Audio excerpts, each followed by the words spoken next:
All right, welcome into Indiebnb. Today we are joined by Juliett Rowe of Smith's Old Bar. Juliett, how are things going tonight? It's great. Happy to be here. Thank you. Awesome, awesome. Well, she's sitting in the legendary Atlanta room, and but before we get into kind of the Smiths history, which is going to be kind of the focal point of this podcast, I want to ask about you, Juliett. Like, how did you get into this? How did you get to up to this point, where you're the head booker at Smiths, an awesome venue in Atlanta? Yeah, I appreciate that. I have been involved in the music industry in Atlanta probably at least 10 years now. A lot of it on the indie and DIY side, working with emerging bands. I was a partner in a record label a few years ago called Blood Drunk Records and was real involved in the East Atlanta scene for a long time, Swing Sinatra and the Joy Kills and a lot of those bands. I just have always been, I love music. I love going to shows. I love being a part of it. I just have always kind of been around and I've been managing artists in Atlanta. I've been in Atlanta probably 15 years, but I've been managing 10 or 12 years, working with different bands and really just trying to help get them established and a lot of artist development, things like that. So I've been, putting on shows and, managing bands and booking shows and doing all that. And I'll be the first to admit that I don't really have any musical talent. It's kind of funny. I can't tell you if something's out of tune. I'm not going to be setting up the stage for the band, but I can build a website and write up a marketing plan. So I kind of taught myself those skills because I knew I needed something. So that has helped me, and that's kind of what landed me at Smith's a little bit. It's been almost 2 years now, but Atlanta's great, and I moved up here for the music scene. I moved up here from Fort Lauderdale, so I love it. Every day is something new. It's great. Awesome. Well, I mean, you've got, it's quite a resume. I mean, obviously you talked about EAV. So were you at a venue there, or was that just you were managing, you said Swank Sinatra and a few other bands, or what did that look like over in East Atlanta Village?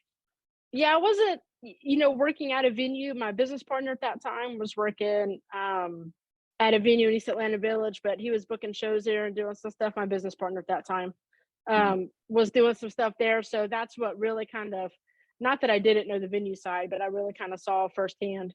I did work for a venue back in Tampa, way back in the day, in Ybor City. I worked for some promoters in St. Pete, stuff like that. So I was runner for a couple of the venues and really kind of got, on it from that side, seeing that. But that was more of a side hustle back in the day, Yeah. but it was great. I mean, I remember working a show for Mudvayne way back in the day in Tampa and driving the tour manager around to get Pedialyte, purple Pedialyte, and a new rug for under the drums, or else they were not going to go on stage. You know, and it was just like one of those things. But you just had to learn how to take care of the artists and set up the green rooms and the flow of the show from 10 o'clock in the morning until everybody loads out at 2 a.m. And it was Yeah. great. So I never really thought I'd be back on this side um, doing this full time, but I've kind of, like I said, lucked out and I love it. It's great.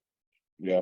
I mean, I'm sure you've got some wild riders from I mean, I'm sure if you're working with bands like Mudvayne and that I can hear Yeah. that, that venue, like what's the wildest rider item you've had to go get, or the most specific maybe, I guess. Well, I'll tell you what, I don't know what flavor it was, the Pedialyte, but I had to go around to 4 or 5 stores. I think whatever the purple flavor was or something. That's all I Yeah. remember. But they would not take anything else. It had to be that specific flavor. And I guess if they were on stage, kind of like Slipknot right there on stage and exerting all the sweat and energy that they had to have that Pedialyte when they came off stage.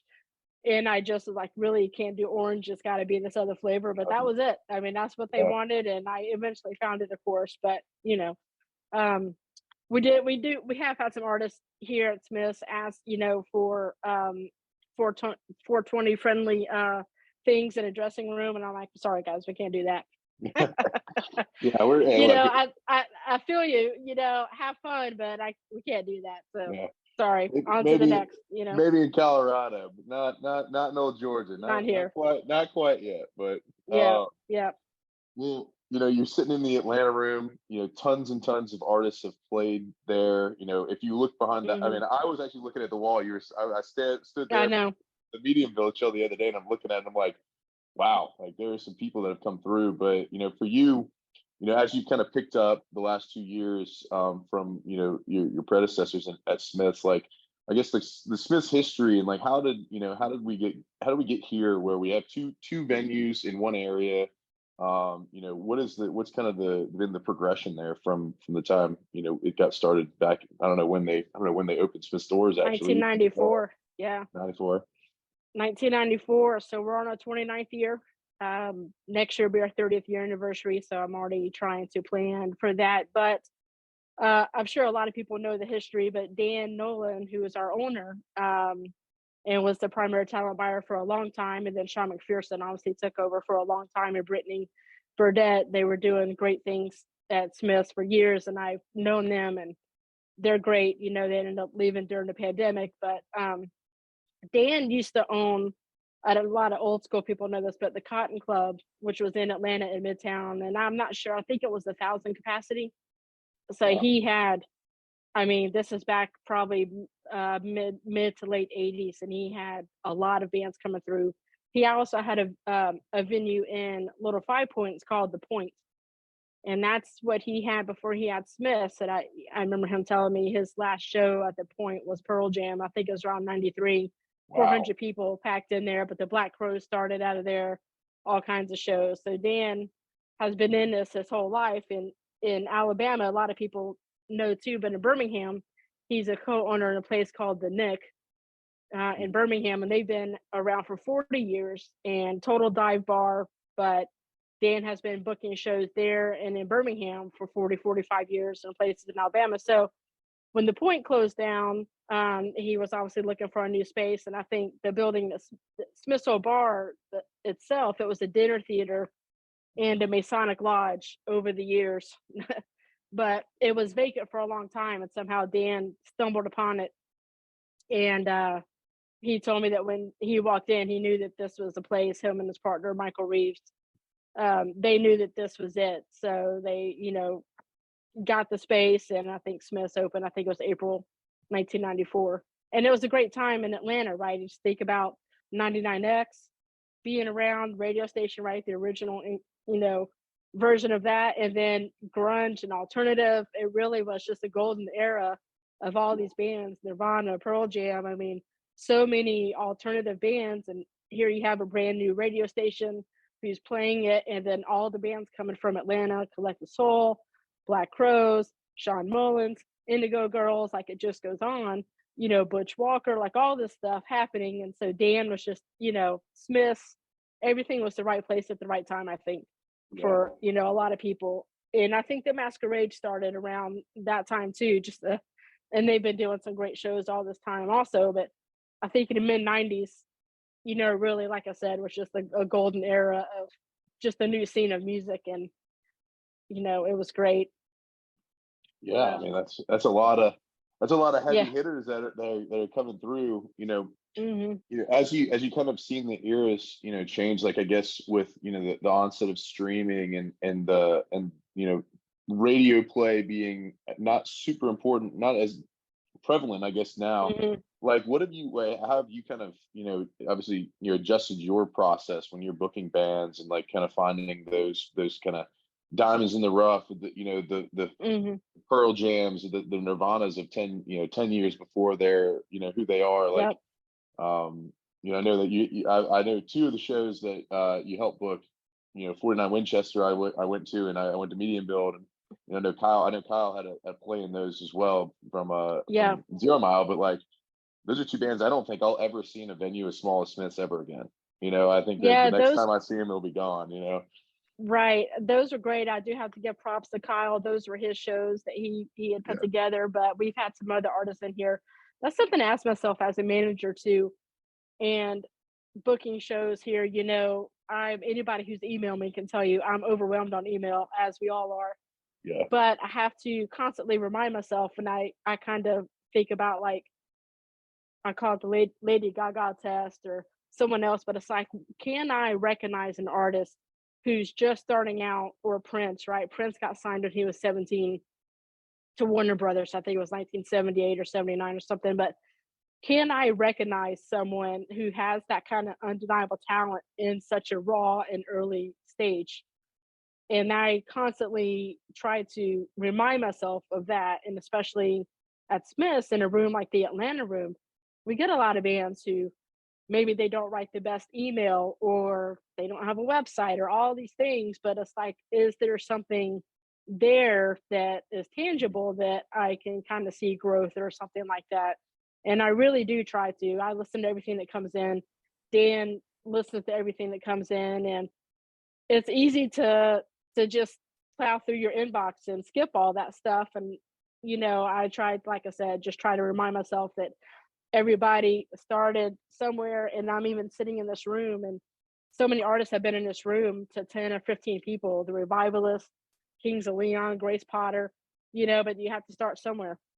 Yeah. So it definitely is the constant reminder I have for myself to, let's take a deep breath. Let's give this band 5 minutes of my pure undivided attention, and or whatever it takes. And is there something there, or could there be something there? We take it seriously here at Smith's, and Yeah. Dan takes it seriously, but I take it seriously because I love music and I love helping artists, and that just plays into my management background and artist development background, that I love trying to help artists succeed. Yeah. So this is just another avenue. Yeah, for sure. I don't What know if I answered your question. Oh, definitely. No, you did. No, for sure. Like, I think you brought in your kind of your philosophy on you're like, hey, like this Mm, could be somebody, and you got to be able to recognize that. What's yeah. the nuts and bolts of that process look like? Is it, hey, like, they get 5 minutes, I'm gonna listen to, X amount of songs, or like, Hmm. or if they hook you in with their one song, and then you're like, all right, let me hear the second or third or fourth one Right. here. Like, what's that look like? Yeah, I always go to Spotify first, Hmm. and I'm just gonna kind of go off on a side tangent, but I'm just gonna tell every artist out there, please keep your Spotify updated, update it with your bio, connect your social media links. It's not hard, but literally every talent buyer, promoter, that's the first place they go. And it's almost like an EPK, if you will, and especially now that Spotify's rolling out video content, there's no reason not to. But besides all that, I go to Spotify first. I always look at the last release, and I'm not really looking at streams. I mean, I'm looking at it, of course, but if you've got 10 streams, I'm still going to listen, but I'm looking at the artwork, and I'm reading the bio, and then I'll go to Instagram and see. And, some artists are just not ready yet for a ticketed show. And I'll Yeah. kind of write back and say, hey, I think you guys should try some of these other avenues first and build up a little bit of following. I can tell they're super new, and sometimes they have a great song or the beginnings of great music, and I can hear it. And I'm like, yeah, let's get you in, and let's get some other bands around you, and get started. You got to start somewhere. But I just need to know that there's somebody out there who's listening to you. There's some type of audience who would be interested, or that you're working on making those connections. Yeah. And how important, I guess, like, within, obviously, like, we talked to bands from outside of Georgia, but then even the bands Mm, inside of Georgia, like, it's all right. Like, you need to have, like, if you're from local, do they get a little bit of a bump if they're a local band, and like, oh, like, maybe they got ten listeners, but we know they're hmm. from here, we know that they went to college here, or something along those lines. That Right. it's like, that's important information to have in that bio, right? There is, for sure. And a lot of times, bands will send that information. Oh, we haven't played before, but all of my family lives in Midtown. I know they're coming out, and things like that. So there's some kind of parameters that we kind of look at. A lot of young artists, when they have their first kind of real show, all the family and friends come out. That's Yeah. always a good one to book, and we're happy to be a part of it, Yeah. something like that. So it just there's a multitude of things that I look at, and I make all those decisions, within a couple of minutes. It's not rocket science, but it's just kind of what's your gut saying.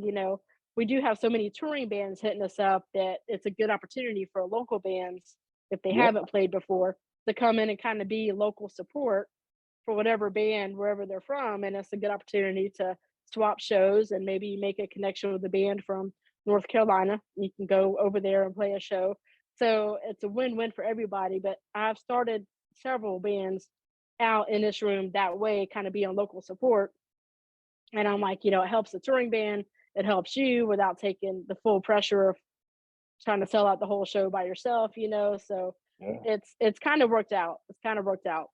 So I'm grateful to the bands that have taken me up on the offer and have come in and played for some of these touring bands, because it's the same. I mean, you could be an Atlanta band and trying to play Greenville or Charlotte, and you still have to find local support over there, so everybody's going through it.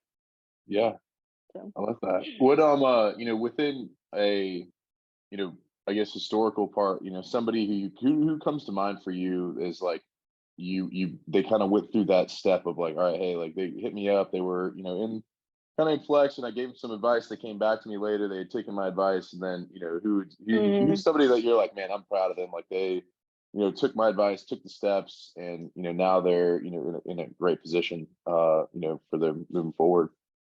Yeah, the corduroy blue, of course, a lot of people know those guys are Cool. great, and they work hard at promoting, and they're very on point with communication, but they've done us some favors, by supporting touring bands in the Atlanta room, and we've returned the favor to them by putting them upstairs in the music room. And then, of course, they've earned that, as they should have, and they bring out the crowd. It's been good. There's a few other bands. Of course, I'm drawing a blank right now, but Yeah. there's some other bands, and I'm appreciative of the artists that listen to me when I'm on email and I say, "Hey guys, let's do one more time in the Atlanta room just to give you another solid ticket history before we bump you upstairs." It's a big jump, to go to 100 to 300, and Yeah. I don't blame anybody for trying. Of course, it's beautiful in the music room. Everyone wants to be up there, but I appreciate some of these artists taking the steps with me and Yeah. trying to build that history and ticket buyer history too. Yeah. Now, for you, like, I mean, like, obviously, you probably get a lot of different, genre, different, people, coming around. Like, is there anything like, does Smiths kind of have a? I mean, I've seen a ton of different shows there, so I don't think Hmm. you guys have like everyone's like, oh, it's a X bar, it's a deadhead Yeah. bar, and when you're, but do you have like do you have ever think about like yeah, I don't know that I've ever seen like a very super heavy show there, like a Hmm. somebody who's I would expect to see maybe over in in the masquerade. So like, is there ever Right. kind of the diversity? Do you ever look at that and you're like, all right, I've booked X amount of country bands or these bands, or Hmm. do you ever look at that and you're like, all right, like I maybe need to spread out, maybe try to get a different crowd in here, or like what's that look like? Yeah, I definitely am going on the music and what the artist is about. We had a sold out show on Saturday night down here this past Saturday with DuPont Brass Band. They're a 9-piece brass band from New Orleans, I'm sorry, from Washington, D.C. They were Yeah, great. They were great. And that's not something that we've done those shows a lot in the past upstairs, but to be in the Atlanta room with that, a couple guys were off the stage, they were on the side, they wasn't off it on the stage, it that's was great. awesome. But there are some parameters. I mean, I know Smith's history. We've had a lot of metal artists and some really heavy rock artists reach out to us. And not that I don't pursue like that stuff. And we have done it here in the past. And I will email back and say, oh, I think you should reach out to the Masquerade or Furnace Yeah, 41 or Sweetwater in Duluth. I just don't think we're the right place for you. And I'm yeah, not saying that to, oh, I just don't want to book that. But, those bands being in those venues that cater to that, those venues have those ticket buyers that they can reach out to. We yeah, don't necessarily have that crowd, so some of the hardcore punk stuff. I mean, I've sent, quite a few things to the Masquerade and Star Bars, rockabilly stuff, yeah, so it just goes, we do have a diverse crowd here, which we're thankful for. But some things I know that are not really in our wheelhouse, and I do send elsewhere. Like I said, not that I don't personally like it or want to do it, but it's just yeah, probably not the best for us and the best for you, and probably yeah. should look somewhere else. Yeah, I think that's good for them to like hear like, hey, look, like, all right, now I know like this is, you Hmm. guys do have like a base of marketing. It's like you have your names, you have the people that you kind of have a group of people that what you expect. Like, when I get a Right. Smith email, I know what I'm expecting. Like, if I see something I'm out of context, I'm like, whoa, oh, all right. Well, Yeah. like I'd probably come check it out, but I don't know that there's a lot like I'm on the way diverse scale. There's some people who are just like, Sure. yeah, I'm not, I don't know. But I like that there's a referral network of like, hey, maybe you need to check these Yeah. guys out, or, throw them over. And I'm sure that, a stamp from you gives that, that booker over there a look Yeah. to be like, oh yeah, like, all right, if Juliet's listen to them, thinks they're good, like Mm. we're definitely gonna take a look. That's interesting. Yeah, Um, I hope so, and I think, sorry, I didn't mean to cut you off. I okay, think no, that no. it's kind of like a friendly competition, but everybody kinda has what I feel like in Atlanta. The Earl kinda has their thing that they do, 529 has their thing, Center Stage, Law Final have their thing, but it is a little bit of a friendly competition. I've lost a few shows to some other venues, and some other bigger artists, and, sometimes I have an offer out on a bigger band, and then I'll see it on someone else's website. So we didn't, and I'm just like, damn Yeah, it, but I probably have gotten a few shows here that maybe they had offers that on, and for whatever reason, so it's up to the management and artists and wherever they feel like they want to yeah, be, and things like that. So, but yeah, anytime someone else emails me and says, hey, this would be great for Smiths. It's not right for us, and I certainly will take a look, and I hope that they do the same. You know. yeah. I love that. It's the kind of the Atlanta community. It's like how you build a real scene is like it's a Mm, friendly competition, and we want everybody wants to get the shows that they want, but if there's things that are better fits elsewhere. I love that.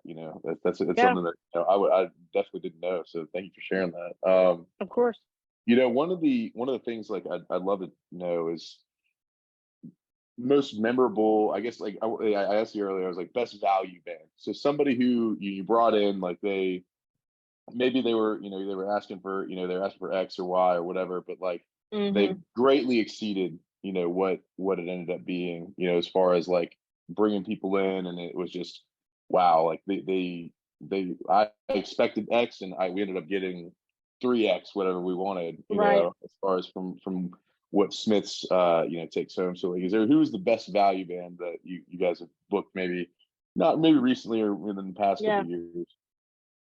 That's hard. It's funny. Like I said earlier, like I always draw a blank, but people put me on the spot. But we did have Mega Mango in recently, and they're from Central Florida, I think. And we had them on a Wednesday night, a couple Wednesdays ago, and they did 96 tickets.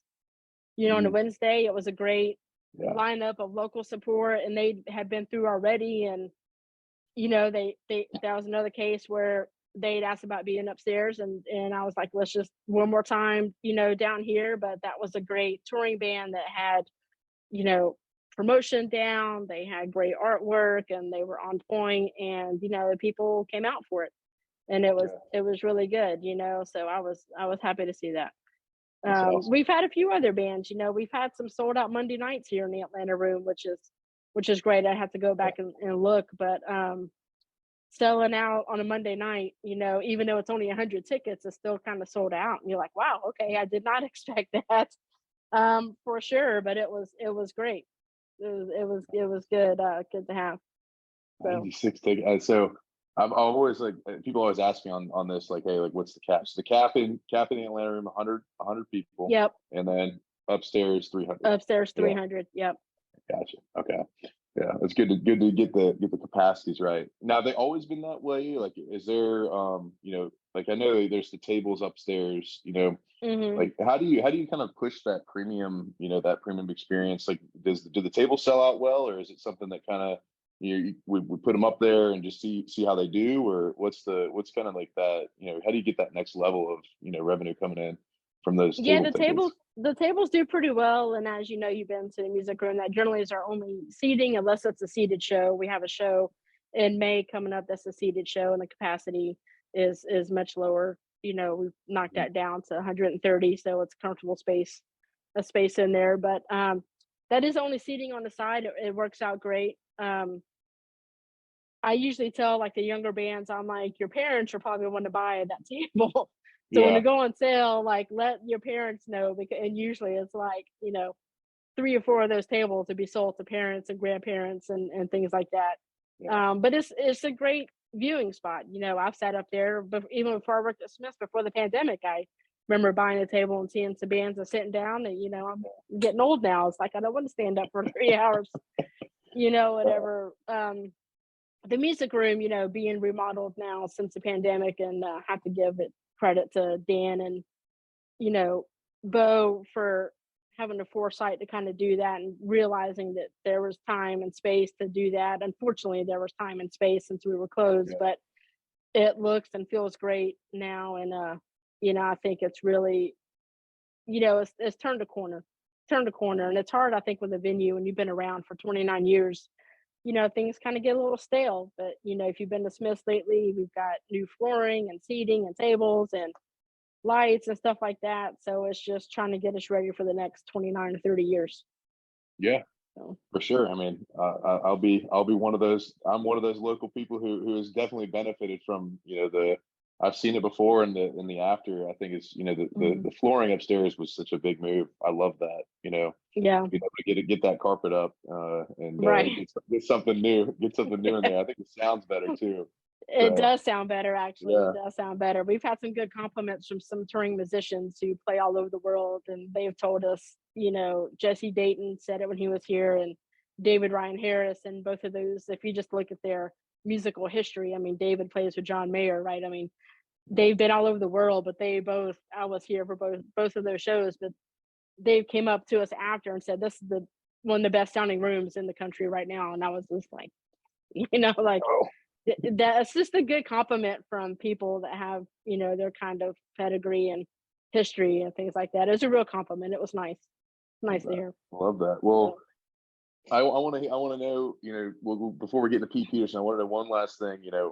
Dream band, dream lineup. Anybody ever. You can book them at Smith's. Man, And who's the lineup? I'll give you three. Or I'll give you two. Either one you want to do. But like, who's the listen. dream music room lineup for Juliett?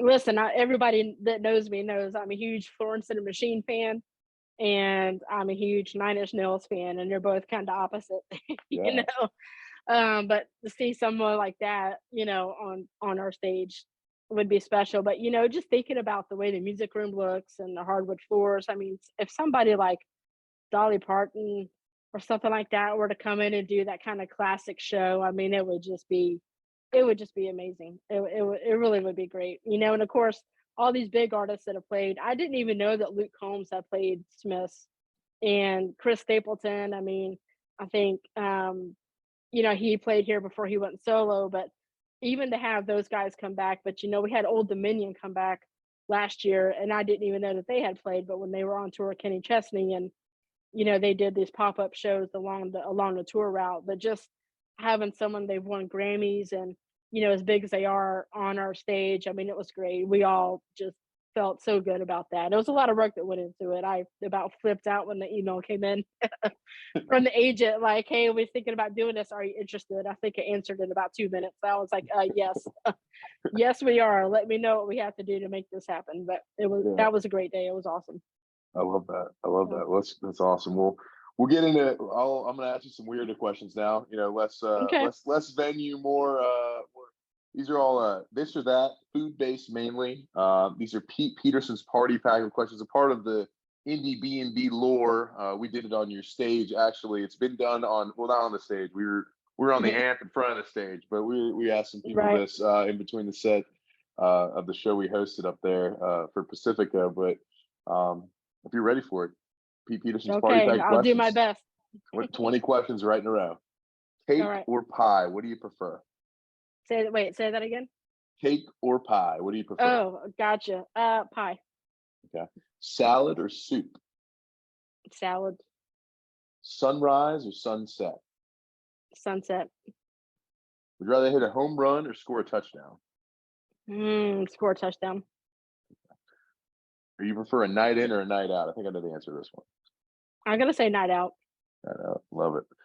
Yeah. When you're walking to a party on your night out and your jam comes on, maybe you're upstairs, after 10 p.m. at Smith's and your jam comes on. Are you more likely to do the robot or the worm? Probably the robot, but a bad form of it. I like it. All right. Guac or queso, your favorite Atlanta Mexican spot? Guacamole. Yeah. Guacamole. I love it. All right. Waffles or pancakes? Man, waffles. All right. Coffee or tea with those waffles?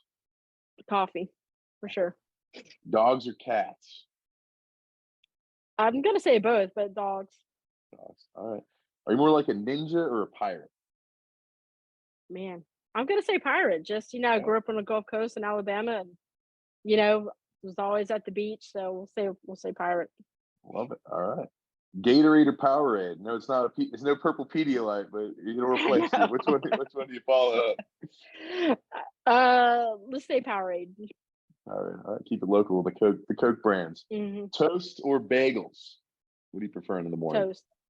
Toast. I like Toast. it. Chips or pretzels? Chips. All right. All right. Fries or tots? Fries. Are aliens real? You know what? I'm gonna show my age and go back to the original X-Files movie. In the beginning, they had found out the aliens had already been here this whole time. Yeah. And I do think it's a little naive of us to think that we're the only intelligent life form in the whole universe. I'll just leave it at that. Okay. I like it. I like Yeah. it. Is Bigfoot real? They've got drawings of Bigfoot all over the world in all different languages with all different names. Got to be something to it. We got it. All right. All right. Is love at first sight real? Yeah. Yeah. TV show or movies? What are you watching at the end of the day when you kick your feet up? TV show. TV show. All right. And finally, this is going to be a quite a kind of a difficult one, but who are two bands that we ought to check out that we might not know about that you have your Juliett Rowe stamp of approval on? You've mentioned quite a few up to this point, but I want to give you Right. two more that you feel like Yeah. would be ones that we need to check out.